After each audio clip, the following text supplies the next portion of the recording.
Today, we're talking about everything announced at the PlayStation State of Play, the future of Call of Duty, more Resident Evil Remake rumors, plus more top headlines of the week.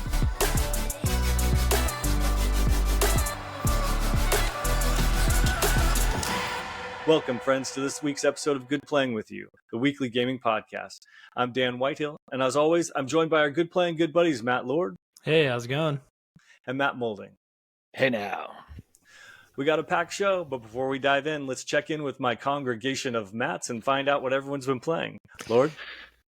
Yeah, got some Helldivers under the belt this week. It's been, more Helldivers, and I think that's kind of the problem I'm facing right now, because I kind of feel like I'm sort of at the plateau of that game. I love playing with the friends. I love getting on and joking around, messing around, accidentally killing each other with giant, megaton bombs and stuff. Accidentally, and that's all good and fun, but I need some more. Right now, I am just running around. We're on like the hardest mode where there's a quadrillion enemies and you're just running and running and running, and sometimes like you play 40 minutes and then by the end when you're trying to take off, you just lose and you're like, okay, I guess that's that. I don't know. Are you feeling the same way, Dan? Because I just feel like I really felt that this week. Yeah, I definitely am feeling the same way.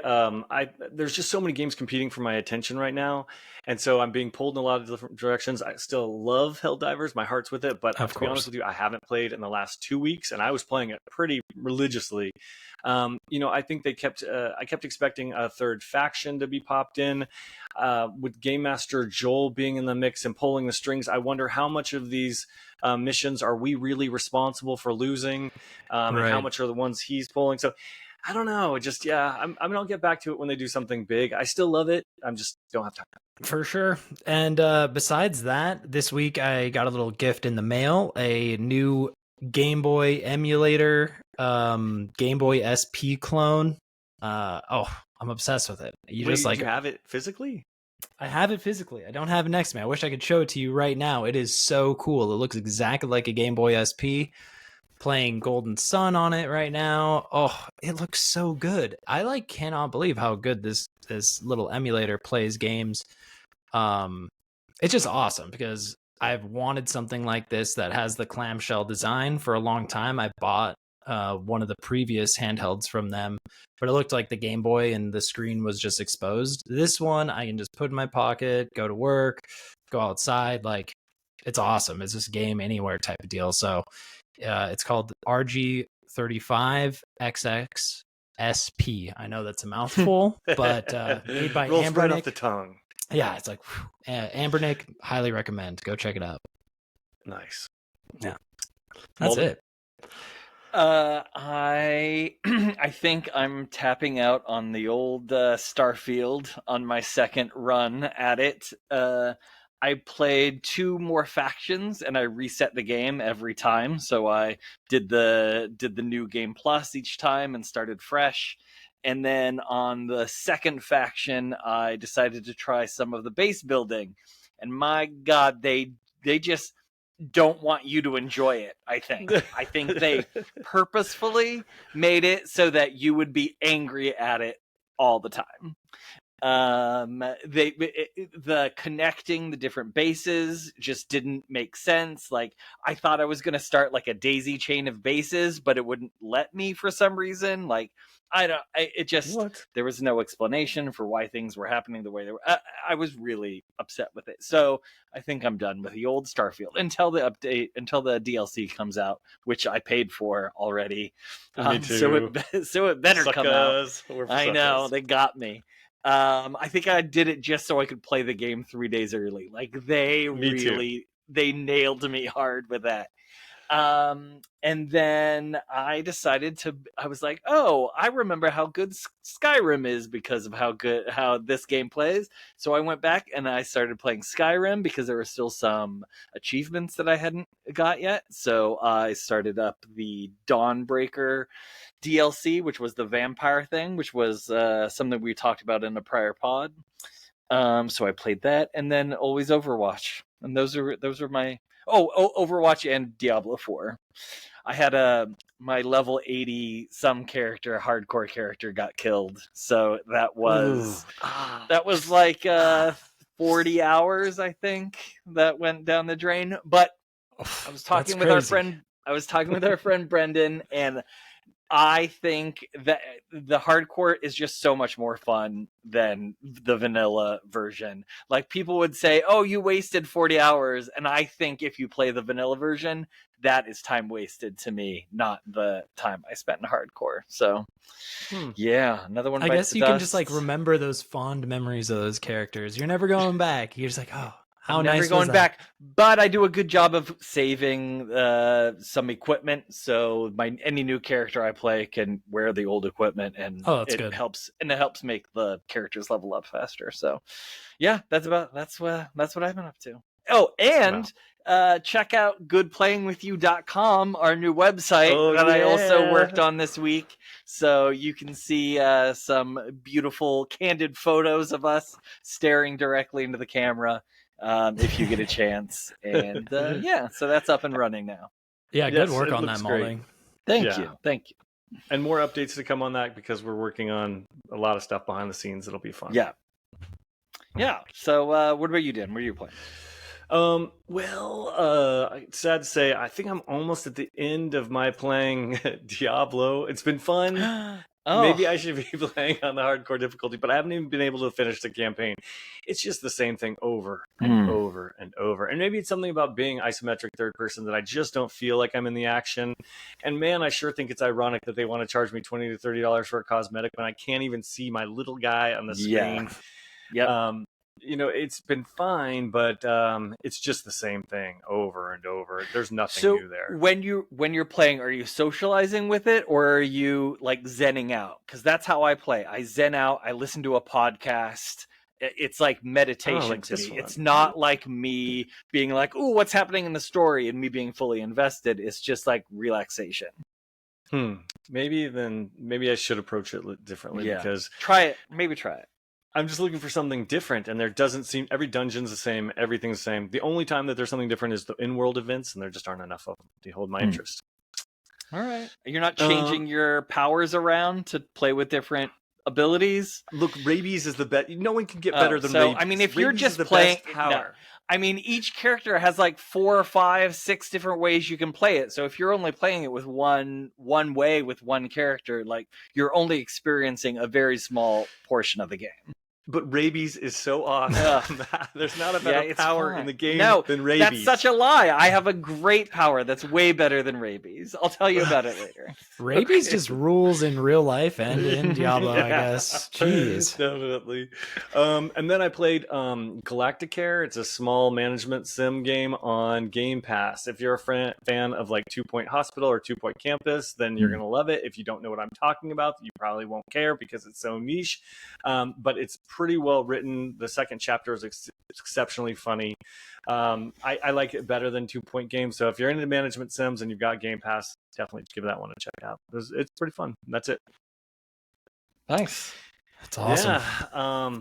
All right, so let's hop into the news of the week, gentlemen. We've got Big a lot. news. A lot of stuff to go over in the headlines. So let's jump in. Of course, we got to kick things off with the PlayStation State of Play reactions. I'm curious to see, did you guys check out today's conference? And I want to score, but at the very end. Did you? So everyone watched it, correct? Watched it. Okay, great. So let's go game by game. I'm going to give a brief description, and then I want to hear what you guys thought.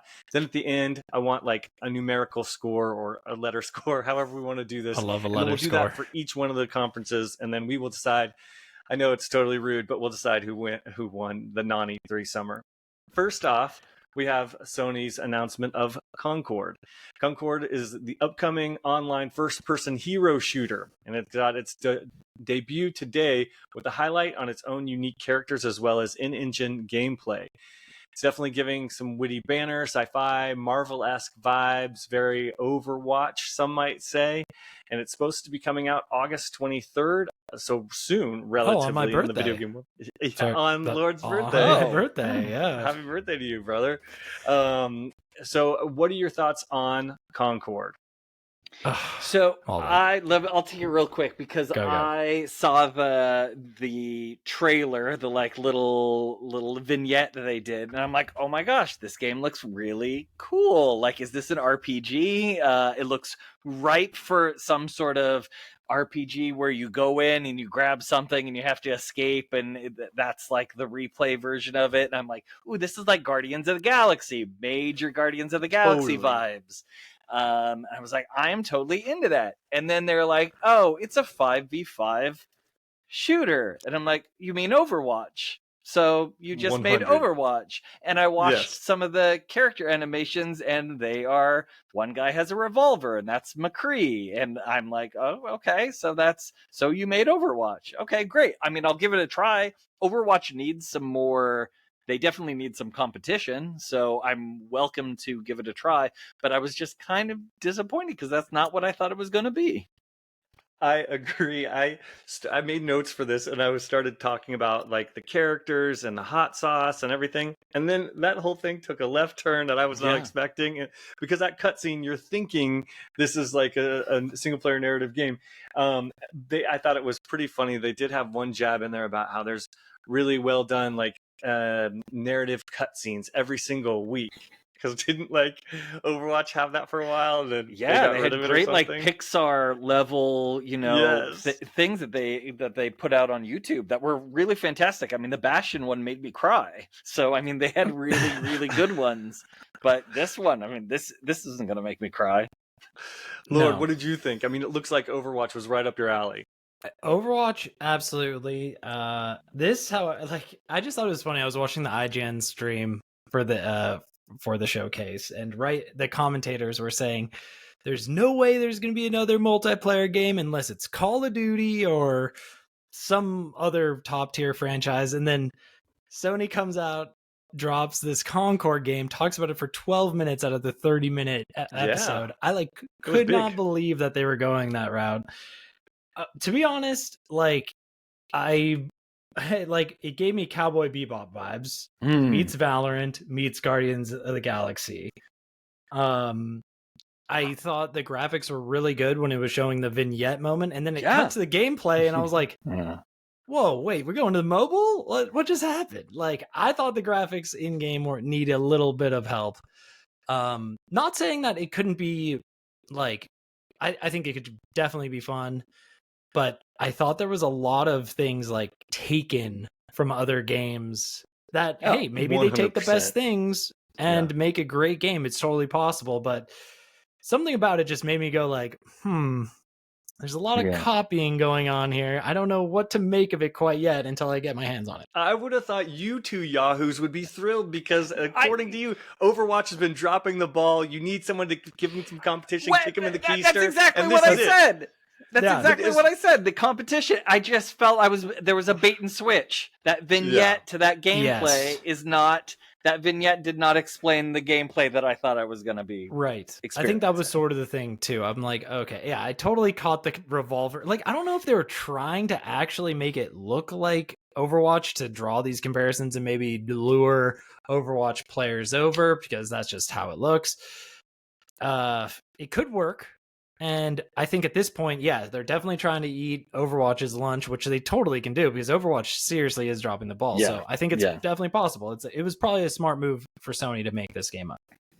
Okay, so there's a beta coming up.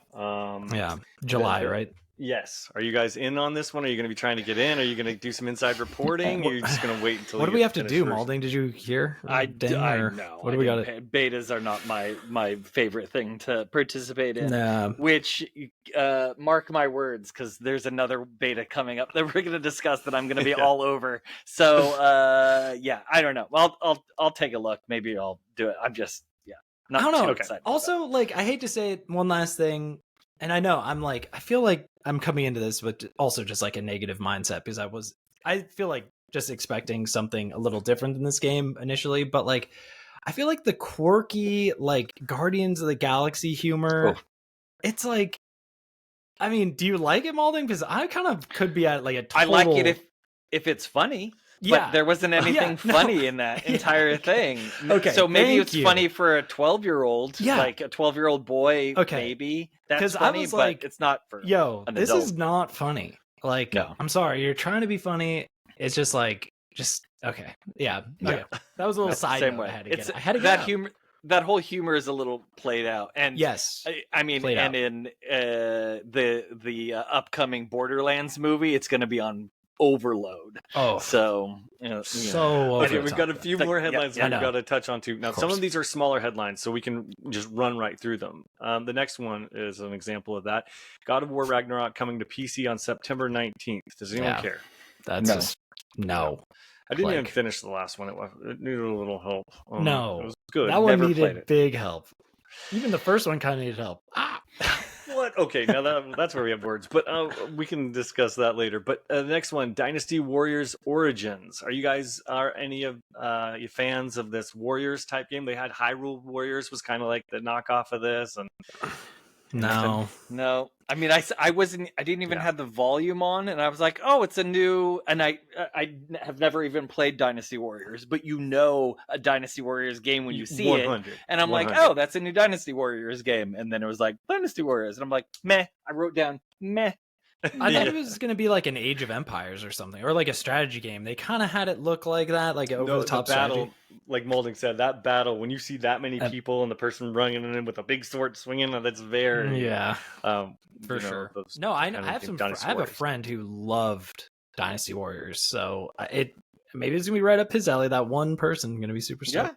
Yeah, I mean, they made games for it, so people buy them. Definitely, yeah. People must like them. Okay, the next one is Infinity Nikki, and it was a very like cartoon, female-driven Pokemon Snap-looking thing with the cat, but then there were platforming levels with quote-unquote cute outfits, fantasy vistas, platforming, and the ability to shoot little cats out of cannons. My weeb-ass was sort of all over it. I was like, I kind of like this. This looks fun. It's just walking around, hanging out with your cat.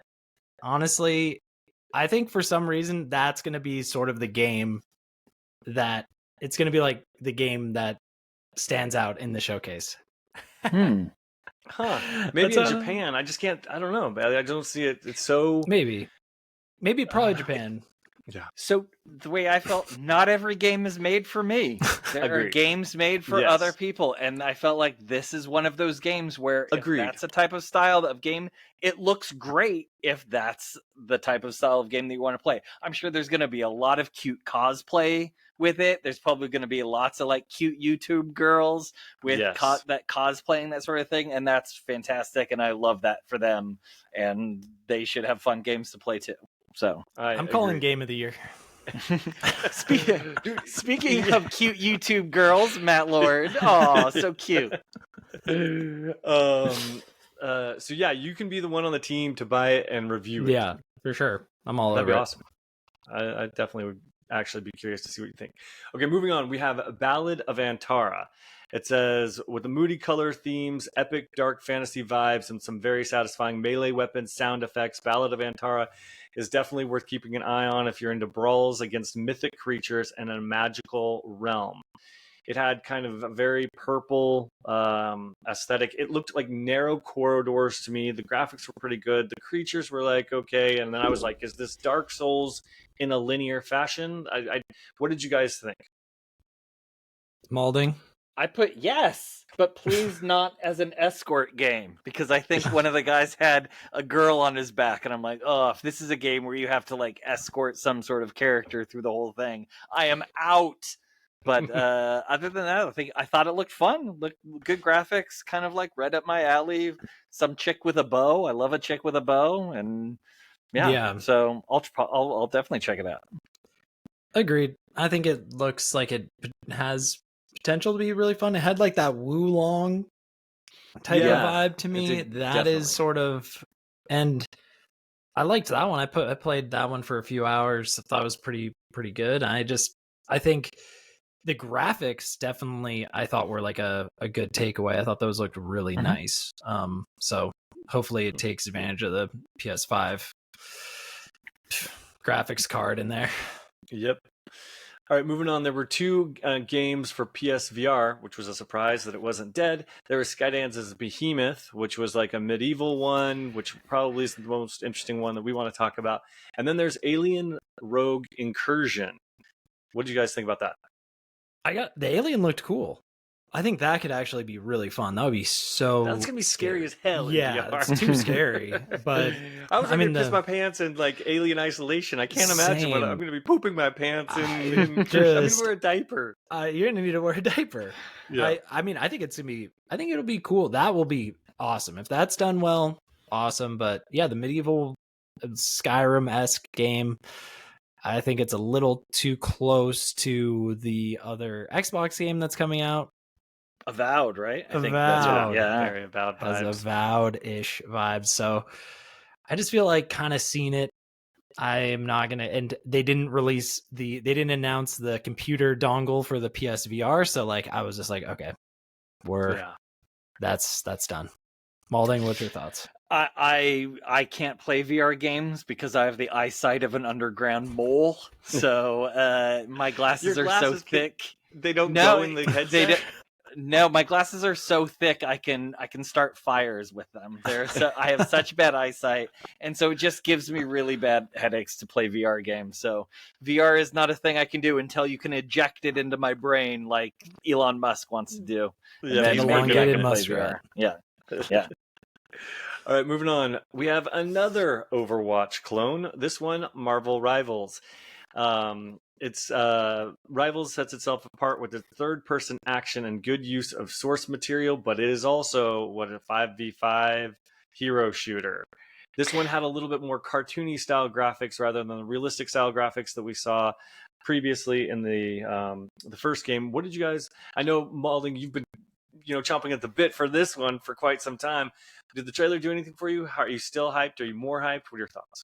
So this is where I go back on everything that I said about Concord and just completely become a hypocrite, because I'm like, yes, I'm so in. So this is the first time I've even heard that it's going to be on consoles. They haven't said anything. It's always been PC. So this was a confirmation that it's a console game. So I am in. I'm going to try to get in on the beta, which I think I wrote down. Did I say July? A July beta. So I'm going to try to get in on that. I mean, the thing that sets it apart is I'm just a huge Marvel fanboy. So being able to play as those characters, be able to like swing around as Spider-Man and adjust reality as Scarlet Witch, like that is just, yes, inject it right into my veins. So super hyped for it. I'm just missing the Marvel hype. I think that's where that's the one key. I feel like really excited for this one because because it is. It's all the Marvel characters you've ever wanted. I should be excited for the X-Men games because I used to love that freaking SNES X-Men's games. Holy, that thing was great. But I've watched the streams, and I gotta say, I don't know. I did not think the gameplay was like resonating with me. It didn't have like big hits. Like if you're shooting someone, it didn't have the same. I think a lot of Overwatch and what they really nailed is those little sound effects that you get, like the weird little like headshot dink and like that stuff I was not getting in Marvel Rivals. And all those little dopamine things that are going on when you hear those sound effects in Overwatch, that makes that game so special. And that's where I'm like, I don't know, maybe if they can lock in those little bits, those little tiny details, then I think we'll have a good Overwatch rival on our hands. Yeah. I look forward to Overwatch Rivals. Malding's clearly on the fence of Marvel Rivals. And then for the Overwatch Rival, are you Concord or are you more Marvel Rivals? I think I'll be more Concord, to be honest. Yeah, I'll probably be checking that one out a little bit more. I did like the graphical style of that one better. Yes. I know I was kind of roasting the graphics, but I do think I like the graphics a little more. Yeah. And it has like that little bit of the Valorant flair where the chick had that fireball in her hands and she was like throwing it. That stuff kind of appeals to me. All right, moving on. We have the next one, Where Winds Meet. This one looked like almost like a brawler. It was what they described as tense and speedy looking with one-on-one showdowns. It also had a large koi fish that just flopped its way up onto the battlefield and confused the F out of me. But that aside, from what you guys saw on this one, did this do anything? I just thought it was strange they were showing that one, just one game after that other Japanese looking game that Totally similar, yeah. Yeah, Like, they were like the same game. So I just thought that was a very weird choice in order of the that's the where showcase. my mind was like, okay, great, everything's been an Overwatch clone or a Japanese fighter, because we've got the Dynasty Warriors, we've got the other wins, we've got the all the stuff, and I was like, sheesh. So I agree. I think it was definitely that. I mean, yeah, I'm just trying to figure out like who that was for exactly, because I mean that's a very that's a specific audience. I think it could be cool though. I liked it. I like the first thing that my mind, I couldn't even help it. I'm like, this looks like the last game we watched about it few games ago. I mean, I liked the koi fish.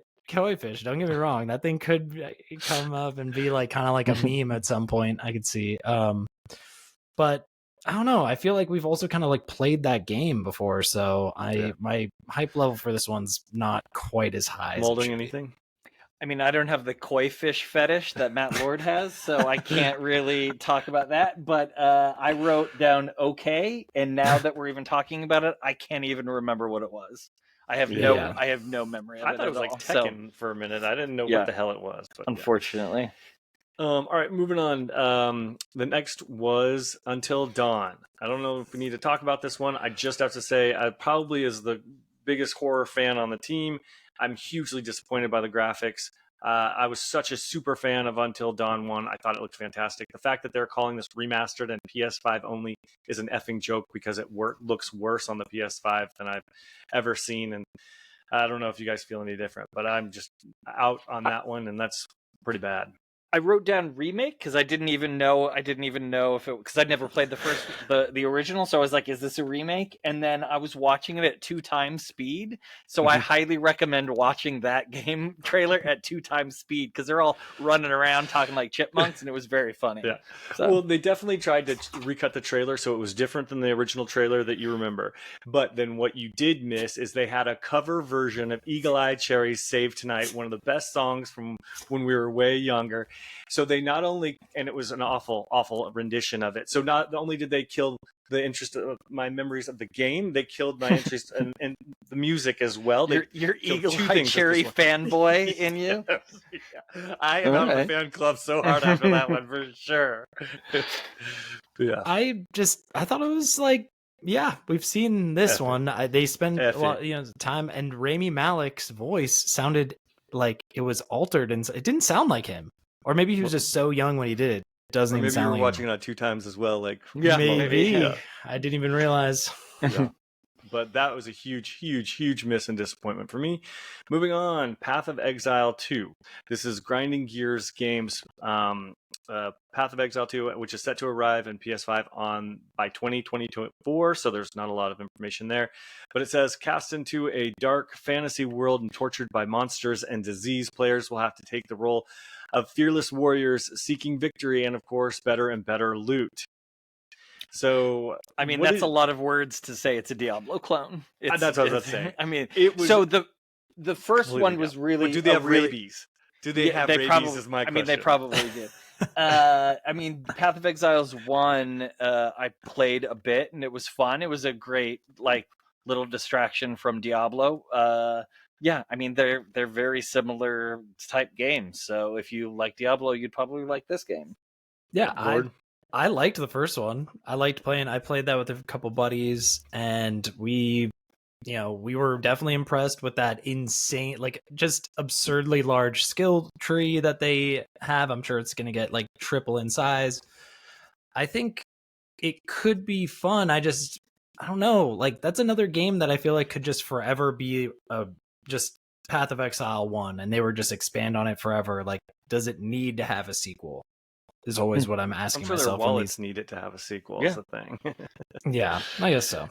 Yeah, for me it was I'm kind of burned out on Diablo, so you couldn't have picked a worse time to show me that trailer, as well as when Diablo made the leap to console with Diablo 3.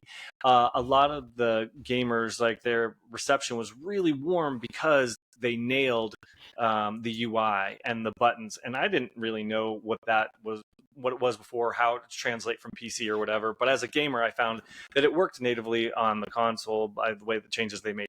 Looking at Path of Exile, I can see how not to do it, because I couldn't tell what power was associated to what button. They tried to rip off like the mana and the health. I mean, they ripped everything off as close as they could to Diablo, but it wasn't as good. It was just the knockoff version, you know? So I'm definitely out on that one. It'll always be the Diablo baby, bro. Yeah. Up next is Silent Hill 2, everyone's favorite Silent Hill, getting the remake treatment. And we got a close look today. It was complete with a very Resident Evil 4 inspired camera setup and some gruesome beasts. It launches on October 8th, 2024. What did you guys think? I thought the graphics do look good. I saw a lot of people roasting the graphics, but I thought they looked fine. It looks like how you would expect, I guess, a remake. People are saying they don't have high hopes because of the Konami of it all, but I think it looks... I think Team Bloober is the weak team here, to be honest with you. I'm not excited as well because, yeah, the medium that they did looked really, really good for Xbox. And on this one, I'm like, are we going backwards here and trying to fit it on PS4 again? Because the graphics did take a hit. I think the nostalgia has me day one. And the fact that they put it in October, how can I say no right before Halloween? But so I'm going to buy it and I'm going to play it, but I'm going to grumble about it to you guys. Yeah. Easy marks, you guys. Yeah. I mean, the combat, I think, does look a little clunky in my book. Like when he swung that board at that monster, I was like, I don't know, just something about it does not seem fluid to me. And even like the OG game was so fluid, it felt nice. Like, I don't know, you're right. We don't want steps back here. Like, we need to get a Molding, any thoughts? No, I don't like these sort of survival games. They're not my type, so I'm super happy for people who get to play it. All right, well, I'll definitely keep you posted on everything that happens. Please do. Okay, moving on. We have Monster Hunter Wilds. Speaking of games that moldings do like to play, this one is square in your wheelhouse. Of course, it had been announced before, but we got a really in-depth look at the combat on this trailer. It looked exactly like a Monster Hunter game, if you ask me, but very beautiful. What did you think? I mean, you could build the game called Monster Hunter Homophobes and Racists, and I would pre-order that game. I would play it and love it.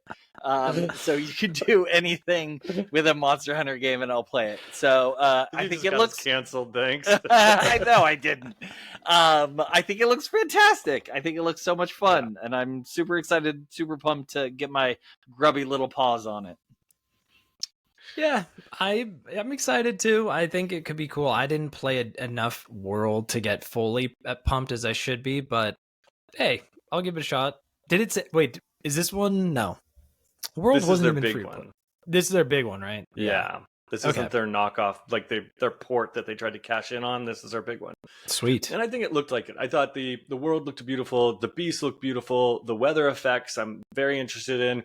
But where they messed and they hugely stumbled in the last version was the matchmaking, and some of the things that they later on fixed in the Frozen Wilds. But and it had me out from the very beginning because it was so hard to find a team and understand and get into the lobbies. And I just think you just didn't know how to do it.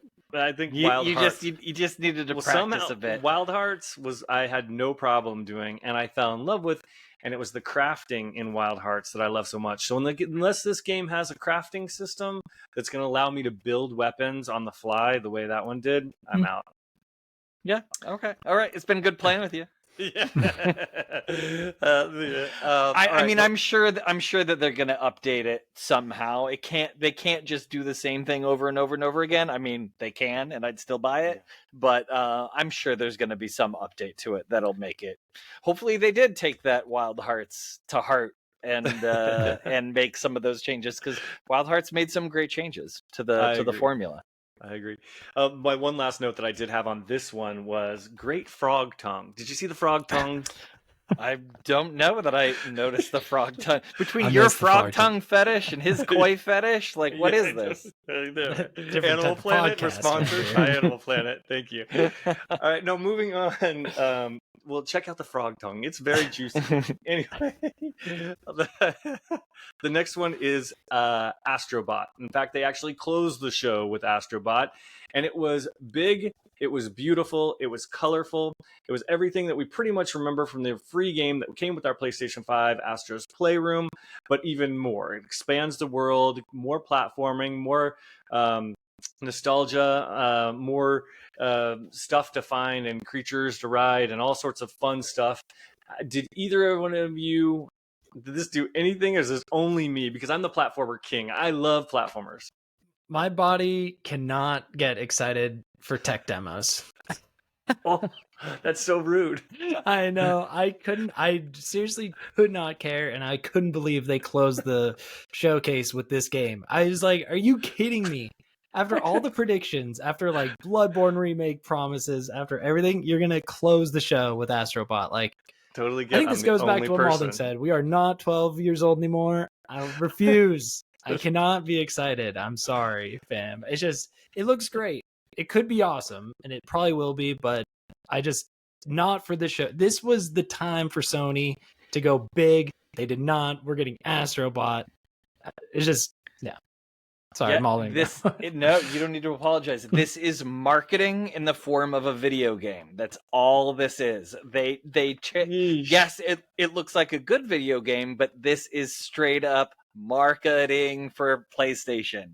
I mean, to have them fly around on a frickin' PlayStation console, it's just so obvious. Specifically, I mean, particularly to me who works in marketing, I'm like, this is yes, it's crazy. Well, it does not look fun to me. There are game reasons for them to be doing that, but yes, I understand. The IGN guys at the end of the show, I think they were just like, what was that show? Just in like a collective, but they were like, that Astro Bot game looks so fun. I'm like, oh my God, what are you talking about, bro? Before Dan, I gotta say something about that IGN game, or that IGN stream, because I watched the same thing too. And I saw, it's almost as if I saw the paychecks that those people received from PlayStation. They did not say one critical thing about any of those games. It was all best game of the generation. It was all like, we've never seen anything like this. And this is why you can't trust some of these journalists, where we give our honest opinion of these things when we're super excited about something, that we're honestly super excited about it. And it was really awful to watch them just have sex with PlayStation right there on the screen. It was really sorry, I agree. Bummed out. I agree. Okay, we're running low on time for all of these headlines. So we've got to charge through a lot of this stuff. But before we do, I want to know what letter grade would you each assign to this thing? Lord? Who wants to go first? Yeah, Lord. I would give it an L. An L. I honestly did not like this showcase. Like, I'm sorry. There was nothing that spoke to me. They spoke to a different audience that I don't know who they're speaking to be honest. Like, it was obviously not their core fans. That's me speaking for everyone out there, I guess. But this was the time for Sony, just in so much chaos of the gaming world. This was their time to shine, showcase that they have actual games that they want to like, that are going to like knock our socks off. And they did not do that with this showcase at all. So I'm a little surprised. And I think this is one more thing I want to add. Like, I think they're actually dropping hints not to be excited for these state of plays. Like, I don't think we should actually expect anything from these. I think we just expect the games to get dropped. State of plays are just there to kind of like fill some air, and because the predictions that I was hearing and then what we got, it just was two totally different animals. So I'm not gonna be like, I mean, I'll definitely tune in, but wow, my expectations are literally like so low. I just whatever. All right, Molding.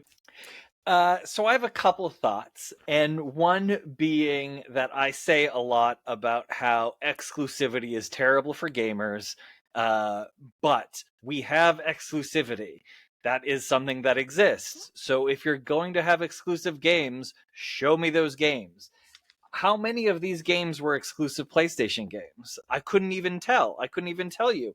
I mean, I know Concord is, but how many of Astro Bot definitely is. How many? But Monster Hunter is not.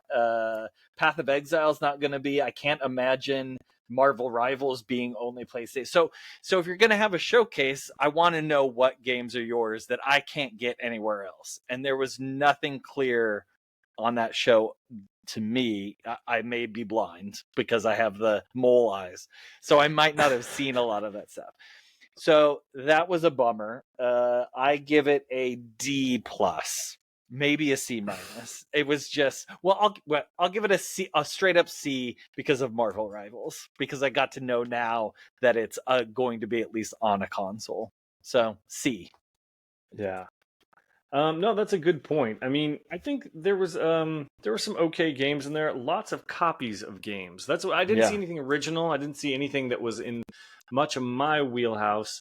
Other than the Astro Bot, which Oh God. on a very small island alone on that one. But like all the Overwatch clones, the Diablo clones, and the fighting game clones, Japanese fighting game clones aren't for me. So for me, I would have to give my level of interest a D. It didn't have the games that I personally am interested in. It didn't have the exclusives that I'm interested in. It didn't have those big narrative storytelling games that Sony has built a legacy with that I absolutely adored. And the reason you buy a PlayStation 5, instead it was filled with knockoffs, things that weren't theirs, and a lot of live service games. And look, I know live service is where Sony wants to go in the future, because they don't want to sell you one $70 game. They want to sell you, a season pass for every year, and every month for years and years and years. So they see more money, and I know that they're building their studios in that way. But it's never been more apparent to me than right now with this showcase, and boy, was I disappointed. Yeah. So yeah, what do you grade? Definitely a letdown. And now I can see why they kind of threw this on us last minute. So we didn't have time to kind of get the hype train going too fast before they just kind of derailed everything. That's a good point. Very good point. So what's the grade? What's the letter grade? D. Oh, I can't believe I gave it the best grade out of all of us. Wow. I don't even know the last time I turned on my PlayStation 5. No, I'm just a little... No, we got to get through a couple more of these stories. I'm sorry, we're way over time. I have to. Because how did they spend... I can't believe they spent 12 minutes on Concord. I think that was just such a weird choice for the show. It was just... I think that they had to show... They knew everyone was going to say our Overwatch clone that they want to play is Marvel Rivals. So what do you do to combat that? Well, you go first and you take up as much real estate as possible so that you're top of mind and you make a bigger impression than Marvel Rivals. That's what I think. It's a strategy thing. All right, makes sense. Okay, moving on. Okay, we've got a lot of stuff. Some of the stuff we're going to have to keep it until next week. Yeah. But one of the things I did want to talk about, Molding, I know that you wanted to real quickly touch on something we didn't get to talk about last week, which was Final Fantasy 14. Oh, yeah. This is just one of my favorite stories that's come out in the last couple of weeks, and I'll go through it very quickly.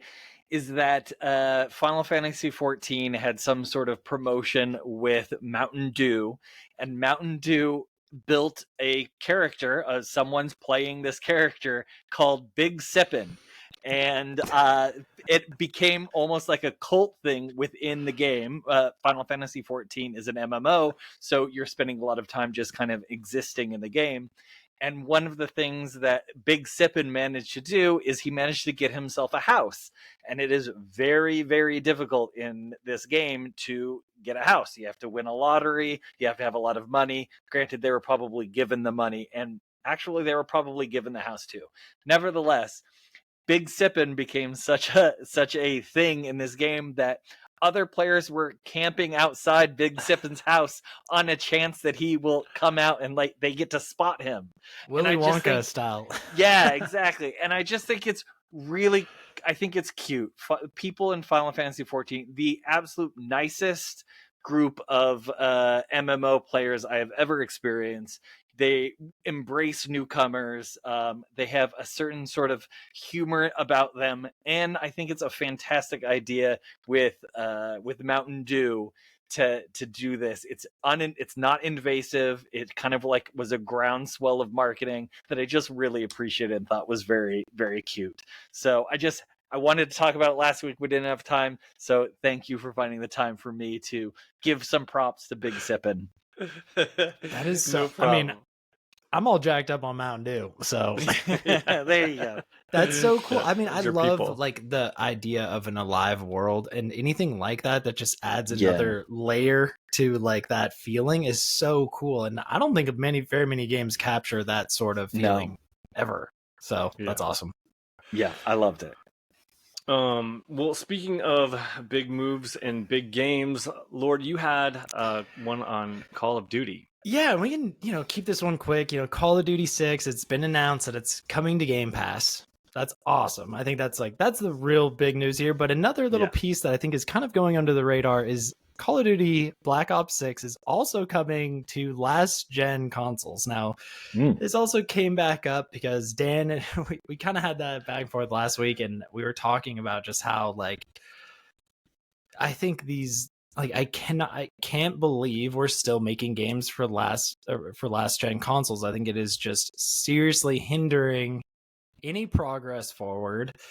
I know they just came out with that report saying that there's still so many like PS4s in the wild, so it makes sense that they cater to those people, but it's just a stunner. I can't believe they're not keeping it to the current gen. So yikes. What do you think, Dan?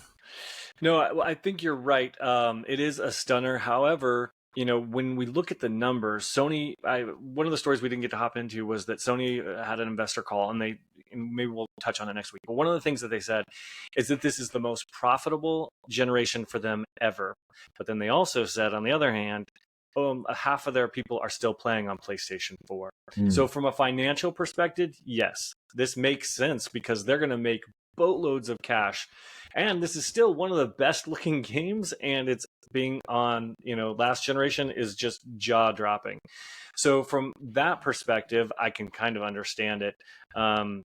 But for gamers and the best experience and moving forward and adopting this generation, it's a horrible decision. But I can also understand that this generation, whether it's due to COVID or what, the fact that, there's mass layoffs going on and inflation, and there haven't been price drops on these consoles ever yet. In fact, the price went up in some territories. This generation is just a lost generation in general. I don't think that we're seeing the demand for the consoles fall off. I don't think people are buying it because of the price and because of this. So I think that they realize, okay, PlayStation 5 is not going to outsell PlayStation 4. Let's try and make as much money as we can. And then, hey, maybe when PlayStation 6 comes out, maybe we'll put more effort there. But there's just too much money on on the table for them to say, sorry, and not to cater to that crowd. The one thing, though, when it comes to finances that has me a little bit concerned here is what does it do to Game Pass? Of course, they're not going to try and raise the price again because we just did go from $14.99 to $16.99 not too long ago. But my guess is with Call of Duty and those big games that cost so much going to Xbox's Game Pass, that this is a test for them. This is the canary in the coal mine, and this is going to say, okay, we have hard numbers of what Call of Duty sales were before and after Game Pass and how much conversion. So they're going to be, these little MBAs are just going to be typing on their computers and burning themselves out trying to figure out, like, is it worth it? And how much money can we increase Game Pass next year? And that's my biggest concern, is the price increase we're going to see. And some people, like myself, hardly ever play Call of Duty. We're going to be having to pay more because this game is now on the service. I think that's the real concern I have here. Wow, I hadn't even thought of that. For the people who do not play, they're just going to be taking the hit as well, just whether you like it or not. Oof. That's kind of a sad thought. Well, I'm gonna have to jump in. I'm already paying for it. So get your money's worth. Yeah, 100. Exactly. I will say that's awesome. I'm definitely gonna play on my Series S this season. So let's rock and roll. Yeah, I actually really have had a lot of fun with Call of Duty games in the past, and I've just never purchased them because I never felt $70, $60 was worth the time I put in to play them. But I'm technically getting it for free now, so I'm totally going to jump in and check them out. Definitely. All right, then one more story before we hop on to the listener emails I wanted to tackle real quickly was two Resident Evil remake rumors. Now, I know a couple podcasts ago we touched on the Resident Evil 9 rumor and when it was coming out and our hype level and all that sort of stuff. That's still being worked on, but simultaneously, the rumor is, according to a well-known leaker, Dusk Golem, and corroborated by IGN. This is coming from Evan Campbell at GameSpot. Resident Evil 0, Code Veronica, and Resident Evil 0 and Code Veronica are the next remake entries in the franchise to go through. No order was given on their release date. Resident Evil 0 originally came out on the Nintendo GameCube on 2002 and then received an HD remaster in 2016. Meanwhile, Resident Evil Code Veronica released on the Sega Dreamcast in 2000 before getting an HD remaster in 2011.